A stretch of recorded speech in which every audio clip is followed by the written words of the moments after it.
So when you're saying war on drugs, and you're going into a community, and you're looking for, you have a police presence, and you're looking to make a target out of people, then you're going to start going into your urban communities. And when it's almost like, this is where all the fish are, let me keep netting here, and let me keep pulling them in. And once they get into mass incarceration, you'll see the disparity in populations, in prison populations, and I'm sure Jody can speak more to that.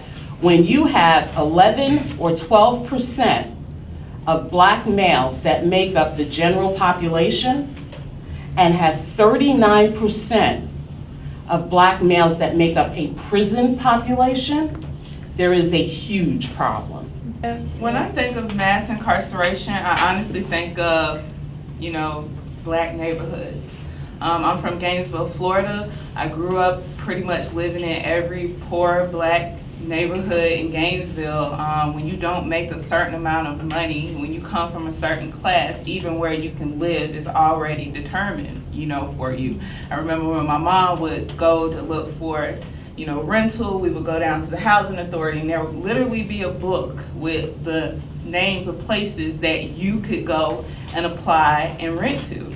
And even as a young person showing academic excellence inside of my elementary school, there was always something or someone to remind me that excelling beyond and above was not for me. Because you talk proper, you're white. Because you want to learn, you're white. There was always something or someone to define, what it was to be black and what it was to be white. And unfortunately, everything associated with black were incarceration or rose to lead to incarceration.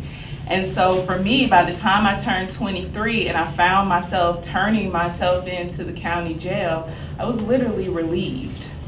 I was literally relieved. I will never forget leaving my two children, my 5-month-old and my 2-year-old, handing them to my mom and going to that prison, that jail bed, and taking a deep breath, because my community was already a place of incarceration. We talk about school to prison pipelines, and when we talk about 1 in 7 black men will go to jail, when we talk about women being the fastest growing incarcerated population, and when we talk about living in a state that incarcerates children at fast growing alarms, like, who's safe anymore? Black people, black and brown people have been warehoused for way over 400 or 500 years. It's, mass incarceration is the new slavery. And slavery is slavery, and the techniques and the tactics are the same. I'll just share the story real quick. When we just look in Orange County or the city of Orlando, how recent criminals are apprehended. They're not given a chance to operate with due process. They're either shot and killed. A few months back, James Bowdy, a Haitian American guy, was shot in our Paramore area in front of our elders, in front of children, shot in half, and his guts were left until the next morning.